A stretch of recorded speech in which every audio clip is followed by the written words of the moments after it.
Hello, welcome my channel skill. आज का जो मेरा टॉपिक है एक्सेल का है। एक्सेल में आज हम देख रहे हैं, जैसे आप यहाँ हेडिंग देख पा रहे हैं, ट्रांसफ़र नेम का है। Transfer name in the sense ये है कि जैसे मेरा ये इस कॉलम में नेम है, यहाँ कुछ सेल ब्लैंक है, मैं चाह रहा हूँ ये जो नेम है इसमें ट्रांसफ़र हो जाए। मैनुअली टाइप करने में काफ़ी टाइम लगेगा, अगर मुझे वन क्लिक में करना तो कैसे करेंगे आज हम यही देखेंगे। तो सबसे पहले हम क्या करते हैं, इस डेटा को पूरे को सेलेक्ट कर लेंगे। देन कीबोर्ड से हम कंट्रोल जी प्रेस करेंगे। कंट्रोल जी प्रेस करने के बाद स्पेशल पे आ जाएंगे, यहाँ ब्लैंक वाले क्लिक इस पर क्लिक करके ओके कर लेंगे।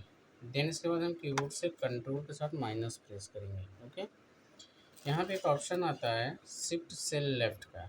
ओके, इसी तरह ये आप देख पा रहे हैं शिफ्ट सेल लेफ्ट का, इसको हम क्लिक करेंगे और जैसे ही ओके करेंगे तो आप देखेंगे कि पूरा जो नेम है वो यहाँ पे इस तरीके से ट्रांसफ़र हो गया है।